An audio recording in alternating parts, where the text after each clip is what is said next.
Steve Bannon is in jail.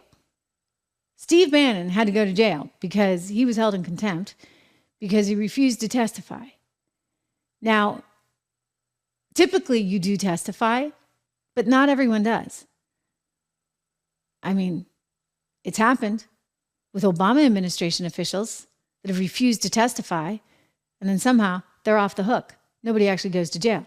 Steve Bannon, who's now the host of the War Room podcast, he's in jail in Danbury, Connecticut. And he's calling for a new war on the media, specifically Fox News, who he believes represents one of the biggest threats. Let's catch up with him there in Danbury, Connecticut. Here's a look at Steve Bannon calling out his war cry, so to speak. I tell you, if this is a lesson that if we can help CNN and NBC and ABC News, you know, our brethren over there, they're a little misguided. In Fox News, the Murdochs, this is just a step that we make in that direction, okay? So he's calling on everybody to really, hone down and think about the future and to protect democracy. And he gets really riled up, right? He's actually an excellent speaker, and he's pretty upset, and I would be too, right, if I were going to jail. And so he's calling out the Biden establishment, but he's also calling out the media and calling out Fox News and the people that run it, specifically the Murdoch family. I want you to take a look at this article he just did with David Brooks. David Brooks interviewed him a couple of weeks ago, or maybe a week and a half ago. He titles it My Unsettling Interview with Steve Bannon. Now, David Brooks is about as conservative as you are going to get for the New York Times. All right. So he sat down with Steve and he asked him specifically about, do you see yourself and your business as sort of like Roger Ailes was at one point, this right-wing journalism. Now, right-wing is it's an extreme position because I look at everything they're doing on the left and that's like left-wing. I've always considered myself pretty center. I mean, really and truly center. I mean, now suddenly like you're right-wing. I felt it. I'll tell you before I read this, I'll just say when I went to work at Fox News, there were people that loved me when I worked at Bloomberg and were my friends. And I'll tell you, you really learn who your friends are. As soon as I went to Fox, they wouldn't talk to me anymore. And I'm like, wait a second, I'm like the same person. I'm saying the same stuff on the air. But because I had the Fox label on my head, suddenly I was no longer worthy. I mean, that's crazy to me, absolutely crazy. And we're talking about people that liked me when I worked at Bloomberg or CNBC, which are supposed to be sort of middle of the road organizations, right? Then I go to Fox and I'm persona non grata. Anyway, he said, I mean, Murdoch is a bigger enemy. This is very interesting, of ours, meaning the sort of grassroots group that he's courting, than MSNBC, because he's the epitome of neoliberal neocon, and they're the opiate of the masses. They're the controlled opposition, right? They're never going to want fundamental change. They'll throw some shiny toys, Obama's a Muslim, the kind of issues which we mock all the time. And he's explaining that he's really not a journalist, that he's not really in the media, that this is a grassroots thing. I quote, he said it's really for populists because we're there to motivate people and we're activists here on the show. It's very interesting. It's an interesting show.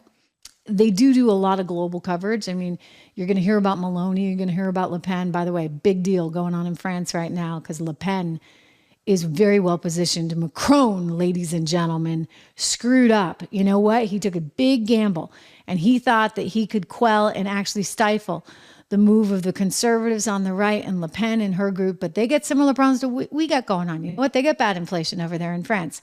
And not only do they have inflation, they get immigration issues as well, right? So they're dealing with the same set of realities. And the problem is you have all the elites in the world who are okay with it, right? Like they don't care because they've got car services and security guards and gates, and they don't have to deal with the same challenges that the working class in France or in America actually have to deal with. So there's a commonality, there's a similarity in terms of what's going on. I was just reporting from the UK and from Ireland, and you see similar things over there as well. For example, in the UK, they're struggling with all the immigration that's come in, and Ireland as well, because guess what?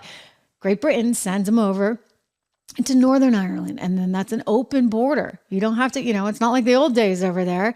You go right back and forth across the border. There's no border check. And consequently, all the immigrants that are coming from Syria, from Africa, and other places in the Middle East, actually, they're coming in through England. They send them over to Northern Ireland and go through the rest of Ireland. And so I think that country as well is struggling with these issues as they confront the rising cost of housing, the rising cost of education, healthcare, all of these things that we're all struggling with. You know what? You just can't be the social services program to the world. That's the reality. And I'm going to quote Dianne Feinstein from way back in the 1990s.